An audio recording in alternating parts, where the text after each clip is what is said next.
we want you to understand that it involves personal discipline. It involves saying, I'm going to eat the right food for breakfast, for lunch, for dinner, for snacks. I'm going to drink the right juices. I'm going to drink the right water. I'm not going to smoke. I'm not going to drink. Okay? I'm not going to curse. That causes stress. That causes stress. Okay, you know, what triggers a lot of crisis is stress and a lot of other factors outside of your diet. But what we feel like is that there's certain things you can do with regard to your diet that will help lessen the crisis and the effect on the crisis. What Dr. Richardson was saying was that proven scientific concept that thiocyanate will keep the cells from sickling. It's like people who have diabetes, they have to take insulin. Dr. Agbe, the gentleman he was talking about, came up with the concept that sickle cell, people who have sickle cell need to have the thiocyanate, but it has to be in a nutritional form. They found out when they give the cyanate in capsule form, there's a lot of chemical problems. But in the nutritional thiocyanate in the food, we've been eating this food for centuries. We've been eating the yams, we've been eating the millet, we've been eating the collard greens, the turnips, the rutabagas, the lentils, the lima beans. We've been eating this food all our lives. But what's been happening is we've been adding stuff to it that hurt us. We've been adding a lot of lard, a lot of animal fat. We've been, drinking. We might eat all the collard greens we want, but then we'll drink a pint of scotch behind it. And the scotch, makes us take on water and causes a crisis. So what we're saying is simply is that my job is to bring you the food. I got a cookbook here that has some recipes in it. If you buy the cookbook, fine. If you never buy the cookbook, you see the foods right here. When you leave here, you'll know what foods you should be eating. Some of them you ain't going to like. I'm going to be quite frank with you. Some of them, I ain't never liked. My daddy used to try to make me eat rutabagas when I was his age. I ain't never liked no rutabagas. I got older and realized rutabagas is good for me. And since I've done this research and found out that rutabagas contain thiocyanate, and I have high blood pressure, so it helps lower my blood pressure. So when I was doing this project, I asked the guy to give me, from the produce company, give me 5 pounds of rutabaga. He gave me 25 pounds of rutabaga. I said, I'm going to be real healthy. What we want to do is real quickly go through and talk about everything on this table. I got pamphlets over here on the wall. Before you leave, take as many of those pamphlets as you want to take with you. The information from the Cancer Society is important to you. There's a number on there, 1-800-4-CANCER. What they're saying and what the base of this whole conversation is going to be about is that 5 servings of fruits and vegetables a day will protect you from getting cancer. That's what they're saying. But we're doing the same to you, that 5 servings of the proper fruits and vegetables will help you keep yourselves from sickness. The same concept the Cancer Society is saying, and what we want you to understand is that they're talking about the same food. I'm arrogant enough to stand here and tell you that, we made the connection between sickle cell and cancer. There's a definite connection in terms of the food that you can eat. There's a connection between cancer, sickle cell, and high blood pressure. You can lower your high blood pressure by eating this food. There's a connection between cancer, sickle cell, high blood pressure, colon rectal cancer, and prostate cancer. Same food. Same food. Take care of all that. What happened to us is that we were snatched out of Africa. When we were in Africa, we were eating on these African yams. This is African yam, by the way. Okay, we were eating these African yams. Brother go out in the woods. He was hungry. He started chopping up anything he could find, you know. He cooking. If he didn't die from it, it was okay. He went back and got him another one. Okay, that's what this thing, the African yam, will be about that big. Okay, this is what is called a yellow yam. Okay, the yellow yam or Jamaican yam found in the West Indies. Okay, it's more available. You can go to, I don't know how your farmers markets operate here in Huntsville, but generally if there's a farmers market or ethnic market where people from Africa and the West Indies shop, you're going to find you some yellow yam, you're going to find you some African yam. You know, the whole concept that I'm talking about is that we need to make some substitutions in the diet. The yellow yam, there's a white yam. The yellow yam tastes closer to rutabaga. The white yam tastes closer to white potato. You know, they both huge roots. But the idea that we're saying is once you peel this, and I'm going to demonstrate this in a few minutes. Once you peel this and cut it up, you can do anything with the yam that you do with a white potato. Okay, let me talk about what's on this table. This is a cassava. It's also called a yucca root. Okay, it is very, very rich in thiocyanates. It's best not to eat this raw. You can eat it cooked or in a processed form. Okay, you want to know what a processed form of cassava is? Tapioca. You can buy tapioca, make tapioca cream desserts. You can make tapioca and get the instant tapioca and add it to your mashed potatoes. You can make whatever kind of desserts. I make a apple brown Betty, which is like a pie of just apples, honey, and tapioca. The tapioca is made from cassava. Substitute this instead of using vanilla pudding, something like that.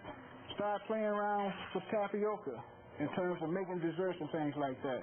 What I'm talking about, a lot of this stuff is just making substitutions in what you're using. And you're going to have to play around and find out, make it work for you. So we got a cookbook here to give you some recipes to start with, but a lot of you all are good cooks. A lot of y'all ain't going to go in the kitchen anyway. So what we want you to do is when you go to the salad bar, you got to know what to look for at the salad bar. You see broccoli, you see cauliflower, load up on it. It's rich in thiocyanate. The foods that are in the cabbage family, broccoli, cauliflower, cabbages, Brussels sprouts, mustard greens, turnip greens, collard greens, carrots. All those foods in the cabbage family are rich in thiocyanate, are rich in folic acid, are rich in potassium, rich in vitamin A. You need all of that. If you have sickle cell, you need all of that. So in other words, eat all the greens that you can get your hands on. You know, don't put no fat back in it. Can't have no fat back. Okay. These are alfalfa sprouts. Okay. The whole concept on this bowl right here is these are your roots and your sprouts and your tubers, as they call them. You got rutabaga. You got turnips. You got radishes. Okay? You not only got these small white radishes, you got the Japanese radishes. If you see them, buy them, eat them. Eat them every time.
they have different seasonings mixed together that you can use as a salt substitute also.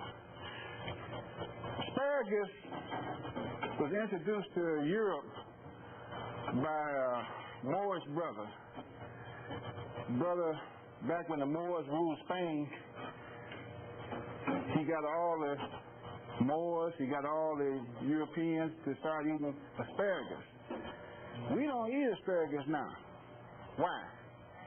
It costs too much, we say. You got sickle cell. Asparagus has vitamin A, vitamin C, niacin, folic acid, potassium, and iron. Eat all the asparagus you can get your hands on. It's going to cost you a few cents more, but you're going to be healthier for eating it. Okay. Besides, brother put it together back then. That's asparagus. I got some asparagus I want you to try. This is buckwheat pancake mix. That's so funny. Buckwheat pancake mix. Buckwheat is a grain. It's a high protein grain. You can buy buckwheat groats, cook it just like rice. You can use buckwheat flour, buckwheat pancake for your bacon. Move away from the white flour. Move to the buckwheat flour. Cyanate, high protein.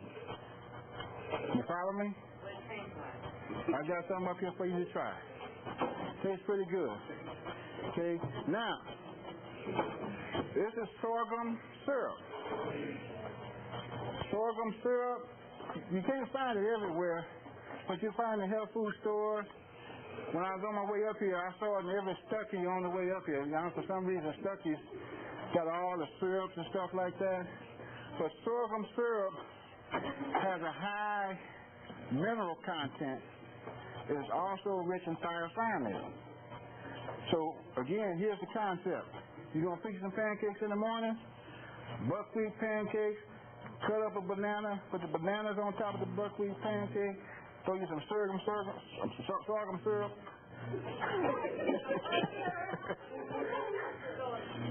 syrup. Put some sorghum, S-O-R-G-H-U-M, sorghum syrup, on your buckwheat pancake. Okay? And that's good eating. Also, you can use this sorghum syrup on your cereal. You can use it in your bacon. You know, just use it just like you use sugar or honey. Water is important. You need to hydrate yourself. You need to drink as much spring water, as much distilled water as you possibly can. You know, don't think that you don't need water. You know, somebody say at least 8 glasses of water a day, 8 glasses of spring water. You know, just it cleans the system out and it hydrates yourself. This is raw millet. You heard Dr. Richardson mention millet. This is puff millet. You know, puff wheat, puff rice, okay, puff oats. This is puff millet. Put you some puff millet in a bowl, put you some milk in there, put you some sorghum syrup on it. Go to work. See, we substitute now, okay? Instead of your Rice Krispies, puff millet. You follow me? We substitute. This got the thiocyanate in it. That's what we're trying to get to. You know, this is for breakfast. This is for breakfast. You know, you start off with the thiocyanate, you know, then when you get ready to have your snacks, you get your plantain chips. Okay? Use wheat germ. Use whole grain, whole wheat products. Okay? We got some garbanzo beans. Some people call them chickpeas. When you go to the salad bar, you always see chickpeas on your salad bar. Put some on your salad. These are lima beans. Lima beans are rich in thiocyanate. Okay? Take your lima beans, put them in some water, soak them overnight, cook them in that water. They're rich in thiocyanate. They keep your cells from sickling. That's all we're talking about, you know. All those beans are high-protein beans. Lentils, chickpeas, lima beans. This is candy. Okay? Oh, yes, sir. Yes, you can. Yes, you can. Yeah, they will grow. The other beans will grow too, son. What about pinto beans? Pinto beans are good. They're high-protein beans. But, you know, the lima beans are a little bit richer in thiocyanate than the pinto bean, but the pinto bean has a lot of other vitamins and protein in them also. Yes, sir. Bananas, are they dry? Yeah, those are banana chips, dry banana chips. So process it, you can buy that. Yeah, and dry your food. That preserves the nutrients in it. The reason I got this fruit display here is that this becomes your snacks and your candy. Okay, you have some figs on this tray. You got some dry banana chips. You got some apricots. You got some fresh strawberries. You got dates, fresh dates. You got some dried papaya. Let me tell you what some of this stuff has in it real quick. Figs has excellent fiber, potassium, and some iron.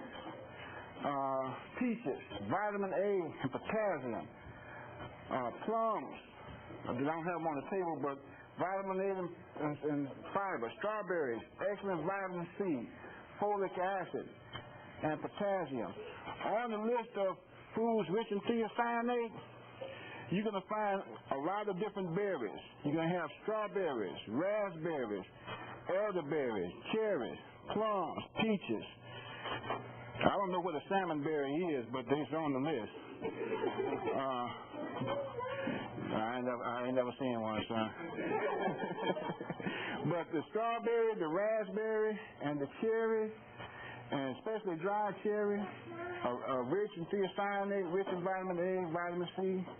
You know, load up on those products. You know, and instead of buying the candy from the store, you know, these taste great. They're sweet. They'll give you the same satisfaction, give your children the same satisfaction as if you bought them a day-long supper. You know, just give them figs and give them dates and strawberries and things like that. You understand what I'm saying now? We substituting. All the way around across the board. We just moving right on down and substituting. And the same thing with juices. You know, make your own juice. Make your fresh strawberry juice, or get you a juicer and make your carrot juice and broccoli juice, cauliflower juice, whatever kind of vegetable mixture you want to mix up.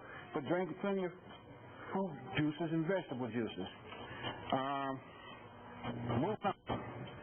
One question. Yes, sir. I know you love outside the onion, garlic, I got garlic right here. I just didn't mention it. Garlic is excellent cleanser of the blood. Is excellent in terms of it's also on the list for thiocyanate also.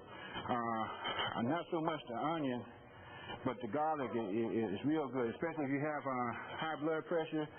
That the garlic will help bring that. Garlic and horseradish.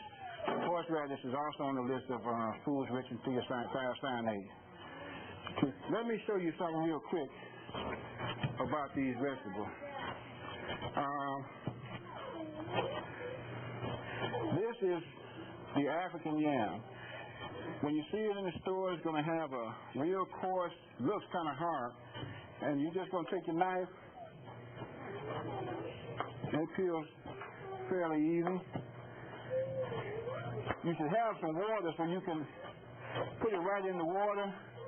It oxidizes real fast.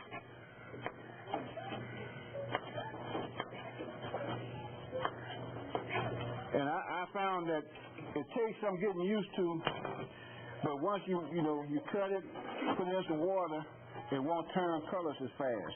But that color that you see, that ropey kind of substance, it's kind of same kind of substance that's in okra, and it feels kind of slick or slimy, but that's the thiocyanate. All these foods have a similar flavor. The cauliflower, the rutabaga, the yellow yam, the mustard and turnip greens, the asparagus, they all have a similar sharp flavor. You know that flavor I'm talking about, don't you? And that flavor, you're going to find in African yam, and basically that's the flavor of the thiocyanate. Yes, ma'am? Well, I need to tell them that they have to be careful that what is most dangerous substance. The yellow yam. Okay. That's important to know.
It's just simple as that.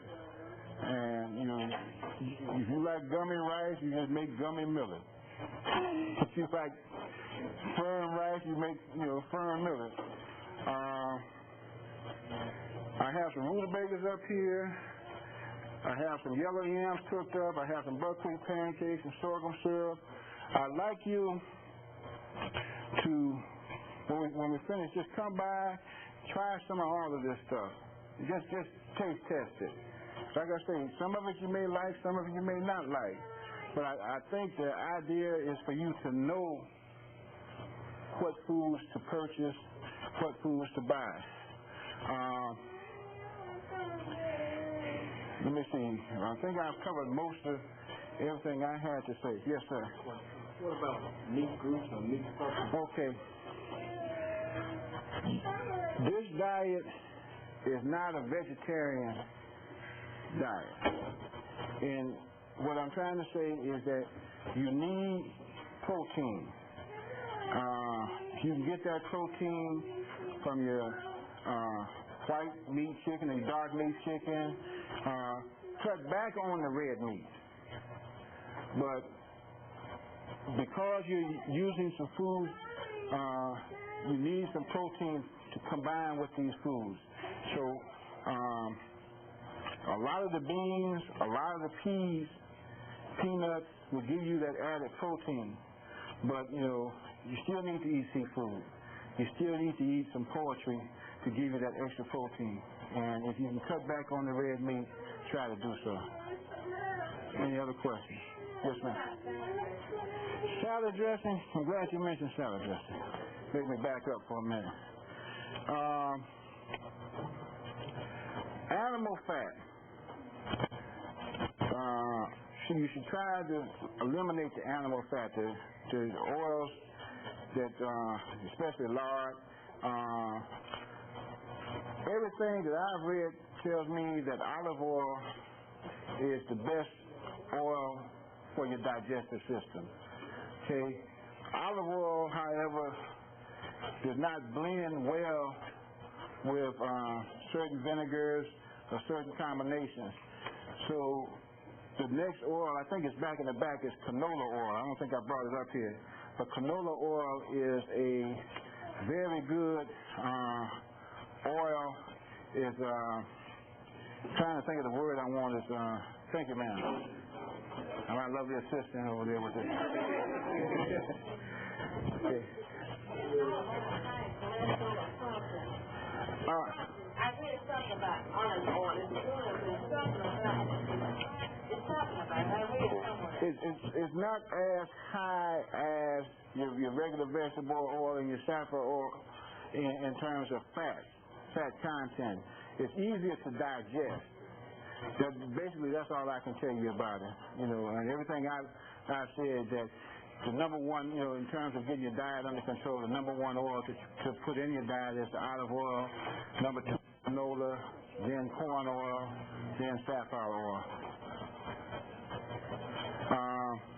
As far as salad dressing, if you use those oils as opposed to the higher fat content oils, I think you'll be better. Vinegar and oil,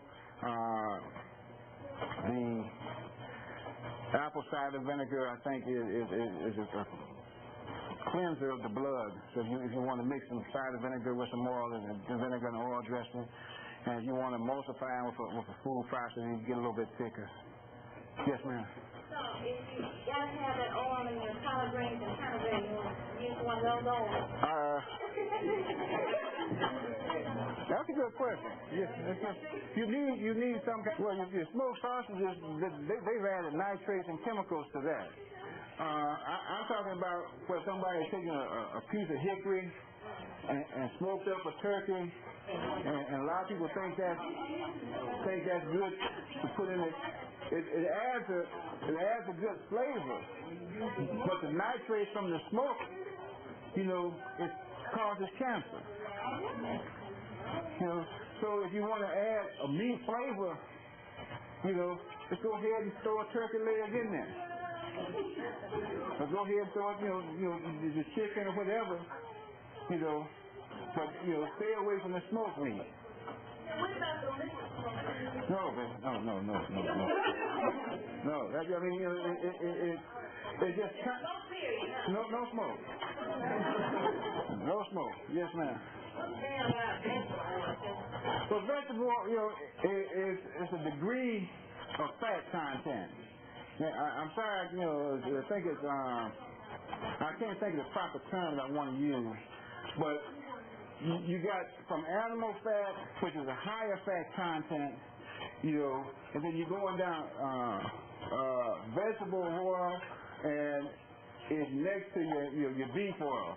Beef oil, vegetable oil, then you step down in terms of fat content to your safflower oil, then you come down to your corn oil, and then you come down to your canola oil, which has a lot less fat content than your vegetable oil.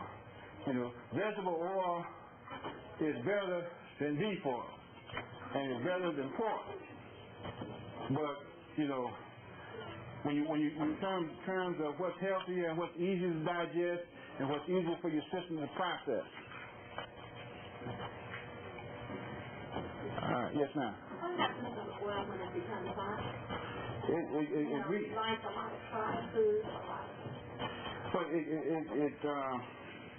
that process of heating up, it has the nitrates develop, and the term is becoming rancid.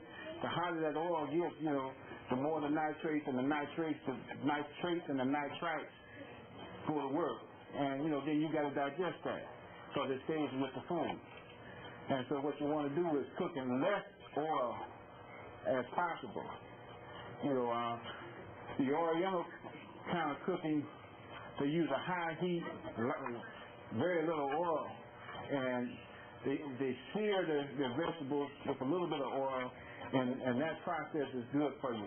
If you can find somebody that's not using monosodium glutamate in some of these Oriental restaurants. A lot of the ways, especially Korean, a lot of the ways that they cook their vegetables are real healthy. They do a lot of sprouts, a lot of broccoli and cauliflower sautés and things like that. Yes, ma'am. Yes, ma'am. A lot of meat. What I tell people is that I'm a Muslim by religion, and that there are meats that the Muslim eat and the Jewish people eat. It's called kosher, and the Muslims call it halal, where the animal is killed in a process that's a little bit more humane than what they do in the regular slaughterhouses. The blood is drained properly, and then that meat is processed in a quicker amount of time. And sometimes if you buy halal meat or you buy kosher meat, it's a little bit healthier than your regular supermarket. It's more expensive though. It's more expensive, but it doesn't have the preservatives in it. Like I said, I haven't been around Huntsville long enough to know where your kosher meat markets may be and your halal meat, but if you can find it, that means it's a little bit better for you. That's the best you can eat. There's some seafoods that are harder to digest, and when you look at, I understand that if you eat fish 10 pounds and under, your lean fish, your tuna, your salmon, they're easy to digest. Halibut, swordfish are easy to digest. Catfish is a little bit harder to digest than some of the others. But those larger fishes, those are the best. The salmon and the swordfish and the tuna. The smaller fishes, your whiting and your cod, are a little bit easier to digest. On your science, yes, sir. When you're cooking those, is there anything that you shouldn't mix them with or might reduce the effect of the skin? Maybe don't add any pork. That's the basic thing. You need a little iodized salt, and what about seasoning? I really haven't ran across it. You pretty much whatever seasons you like, that adds the flavor you're looking for. That's what I'm saying.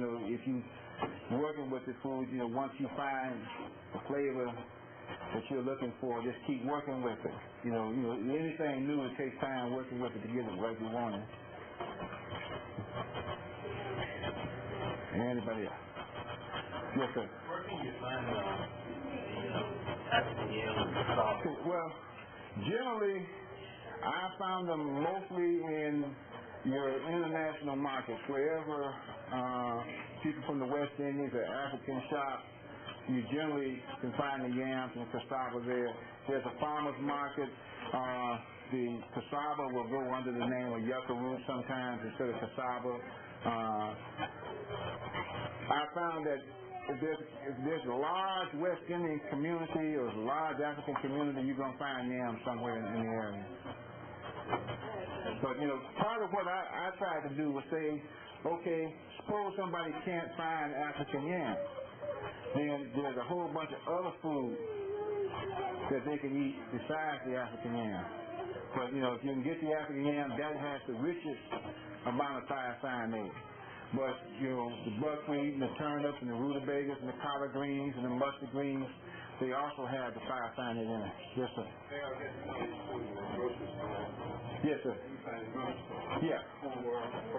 Full World Program. Like I say, if there's a large international community in the area, these grocery stores, then you have to start asking for it. If you start asking for it, say, hey, I got to have this, can you get it for me?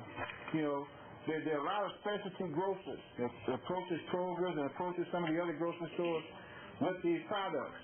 And if the grocer knows that you're looking for an African yam or yellow yam, he'll ask his specialty, supplier, hey, can you get some yellow yam?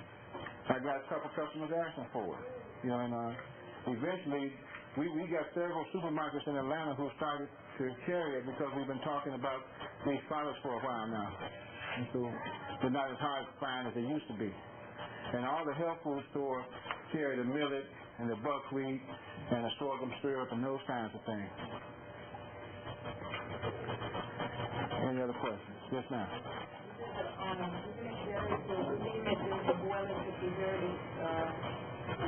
Yes, ma'am. Thiocyanate. Well, I read that the water, if you leave it in the water, the nutrients remain with the water. And it's just like pot liquor. You can drink it if you want to. It's kind of a sharp taste, but I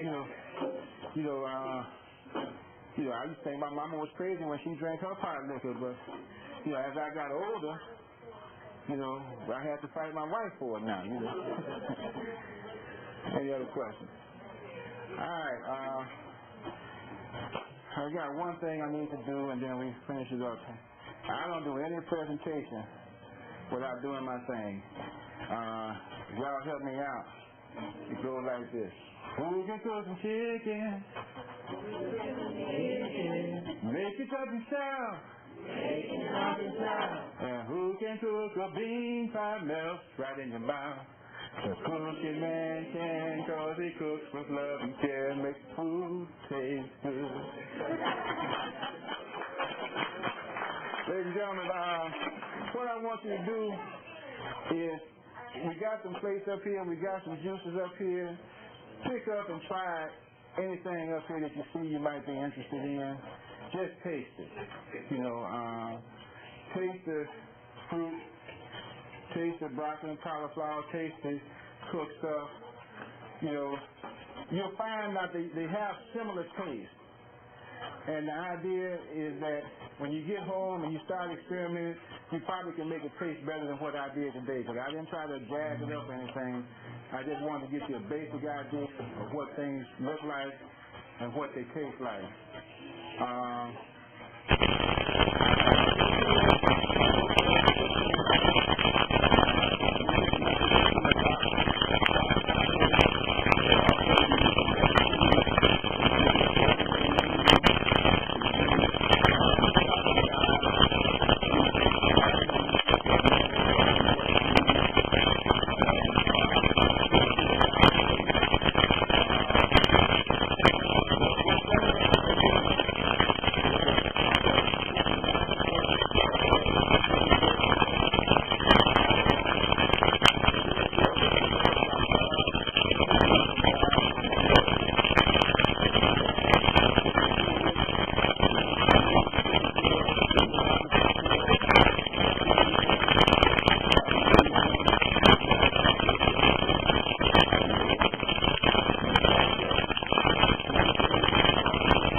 This child is going to eat right from day one.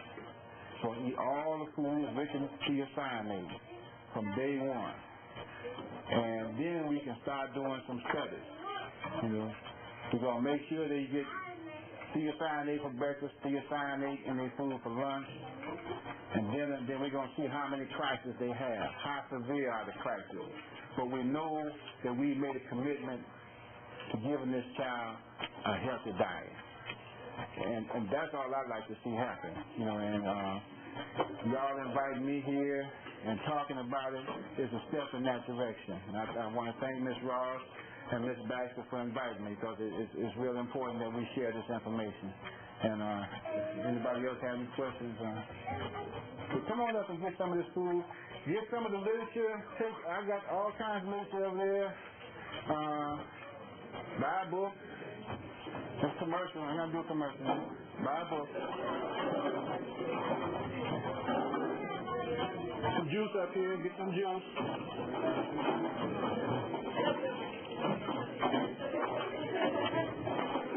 Get some of this candy and stuff.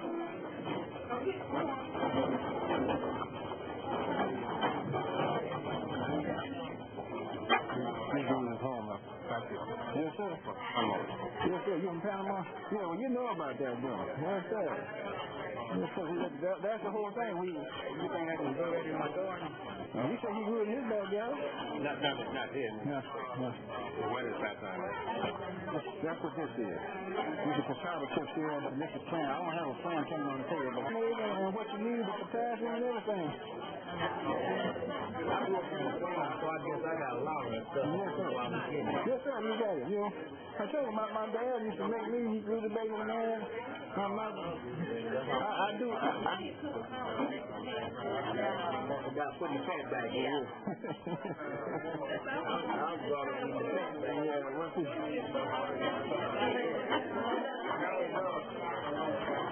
You know, you got to go for a taste that you can live with sometimes. You know, a fat back ain't what you. Yeah. So that's millet right there.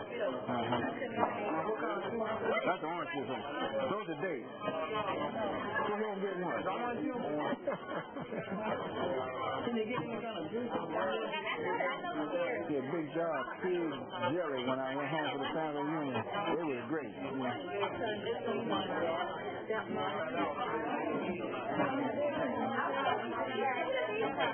Those are papaya. That's papaya. Old Bay.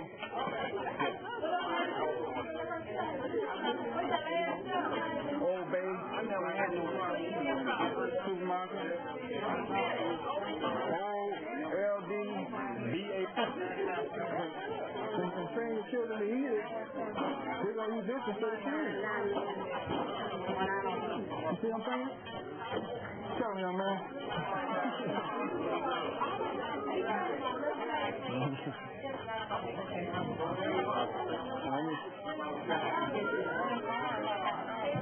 See, on this list here, the foods that are highest, the bonza beans, lima beans, lentils. That's the only list you have?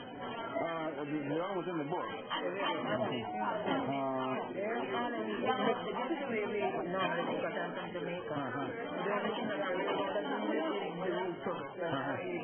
Right.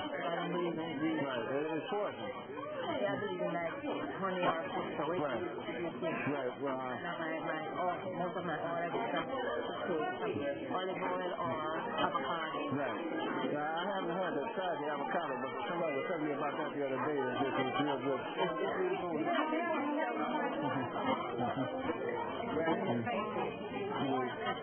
Same way you cook your rice, you cook your millet. You work with it a couple times. Like I kind of overcooked this because I wasn't familiar with the sprays, so it got a little much on it. But these are the yams here, and this is rutabaga here. We're not going to have another support meeting, but we are going to have a Christmas party. So we have 2 people out of Madison. I want to mail information to you on that next week. It's going to be Sunday the 18th. Monday at 3:30. Also, I'd like to personally thank Mr. Donald for coming and presenting his data program to us. I hope everyone has enjoyed it.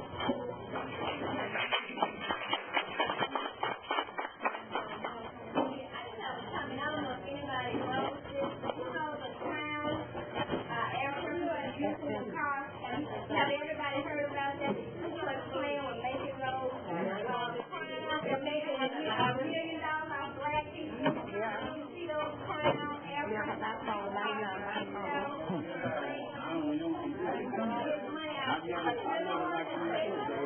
I